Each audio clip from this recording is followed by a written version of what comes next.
땡아 하자고! 영순이 여러분 안녕하세요. 랭킹스쿨입니다.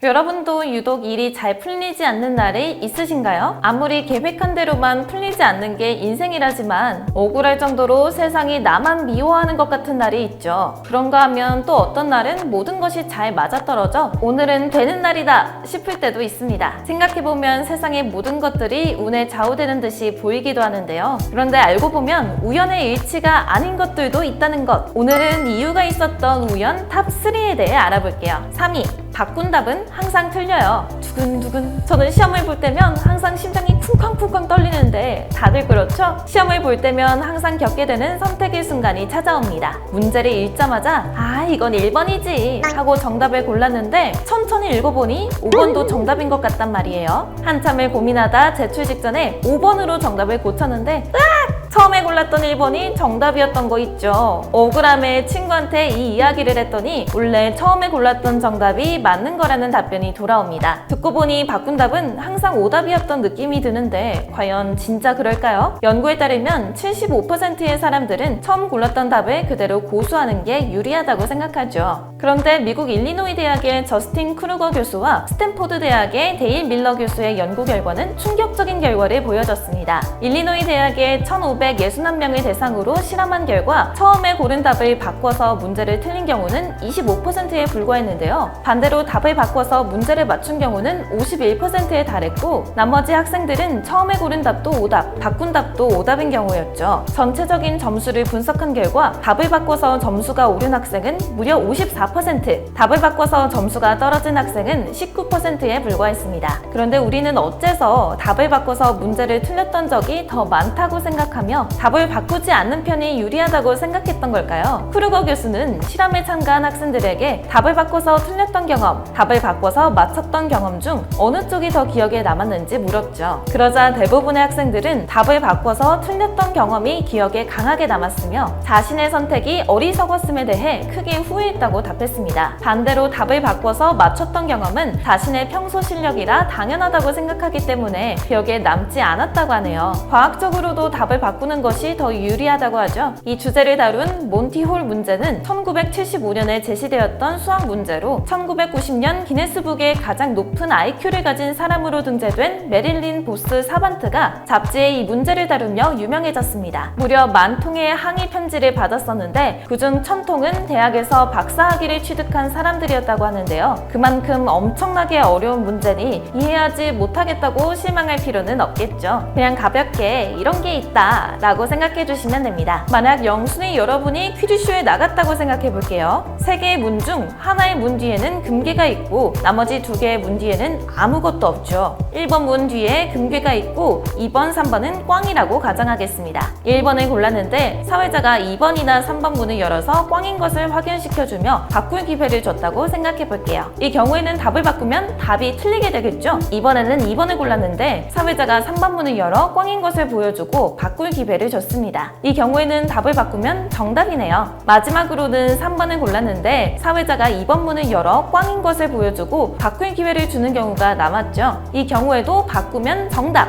고로 3분의 1 확률로 바꿀 경우 오답, 3분의 2 확률로 바꿀 경우 정답입니다. 머리로는 이해가 잘 가지 않지만 수학적으로는 정답인 상황인데요. 실제로 컴퓨터 프로그램으로 계산해봐도 동일한 결과가 나온다고 하죠. 앞으로는 2개의 답 중에 어떤 게 정답인지 고민되는 상황이 온다면 고민하지 말고 답을 바꿔야겠습니다. 2비, 세차만 하면 다음날에 비가 와요. 해야지 계속해서 미뤄만 오던 세차. 도저히 안 되겠다 싶어 큰맘 먹고 반짝반짝 광이 나도록 세차를 하고 뿌듯한 마음으로 새 것 같아진 내 차를 바라봤던 게 바로 어제인데 어째서 창문 밖에는 비가 오고 있는 걸까요? 한두 번도 아니고 세차만 했다 하면 비가 내리니 짜증이 나서 견딜 수가 없죠. 화가 나지만 어쩔 수 없는 일이라고 생각하며 넘기셨던 분 많으실 겁니다. 그런데 사실 이유가 있었다니 무슨 소리일까요? 일반적으로 어떤 상황일 때 우리가 세차를 결심하는지 한번 생각해보죠. 아마 오늘따라 차가 더럽고 찌든 때 때문인지 이상한 냄새가 기대가 올라올 때일 겁니다. 한마디로 더러웠으니까 세차를 한 건데 알고 보면 전후관계가 뒤바뀌어 있었던 거예요. 더러워서 세차를 했는데 다음날 비가 온 게 아니라 다음날 비가 올 예정이었기 때문에 차가 더러워진 거죠. 비가 오기 전에는 여러 가지 전조 증상이 나타납니다. 예를 들면 특정한 모양의 구름이 나타난다든가 제비가 낮게 날아다니는 것들이 있는데요. 그중 우리가 쉽게 체감할 수 있는 것이 바로 높아진 습도죠. 습도가 높아지면 차에 먼지가 달라붙기 쉬워지니 그날따라 차가 더러워 보일 수밖에 없습니다. 또한 습도가 높다는 것은 공기 중에 물 분자가 많다는 것을 의미하는데요. 물 분자는 공기 중의 다른 분자들과 쉽게 결합을 하는 특성을 가지고 있죠. 냄새 분자들과 결합한 물 분자들은 우리가 더욱 쉽게 냄새를 맡을 수 있게 만듭니다. 또한 습도가 높아지면 차량 내부의 시트나 매트 등에 스며들어 있던 냄새 분자들이 밖으로 빠져나오게 되는데요. 이 때문에 묵은 냄새들이 한 번에 몰려와 세차를 결심하게 만드는 것이죠. 다 이유가 있었던 것입니다.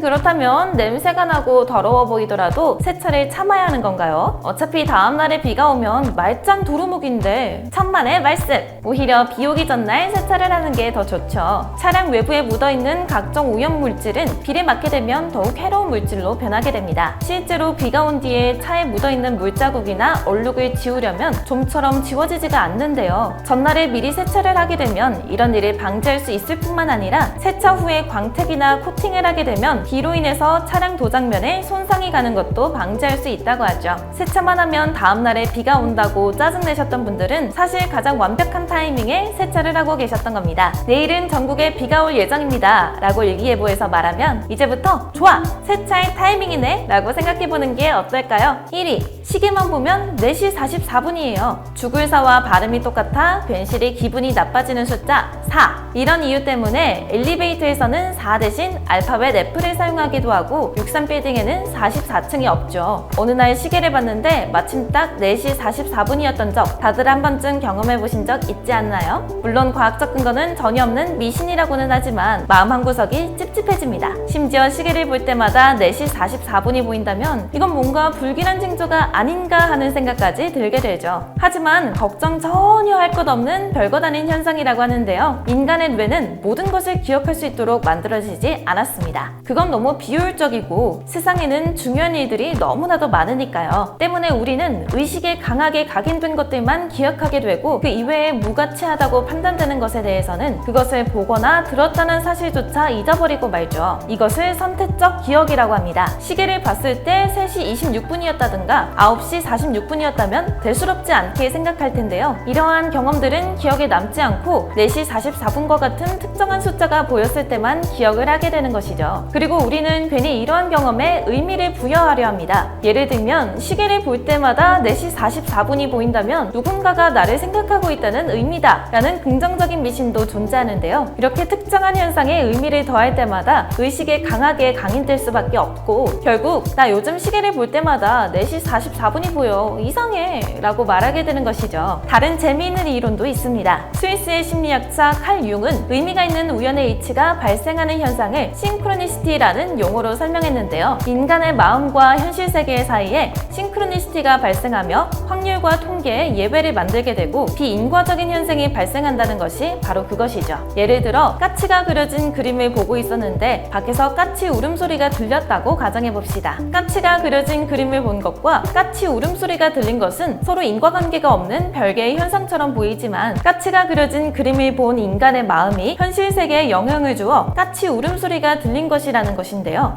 말도 안 되는 망상처럼 들리지만 제법 재미있는 이야기죠? 무엇이 되었건 가장 중요한 것은 우리의 마음가짐을 어떻게 하느냐에 달린 것 같습니다. 모든 현상을 긍정적으로 바라본다면 괜히 스트레스 받을 일도 없을 테니까요.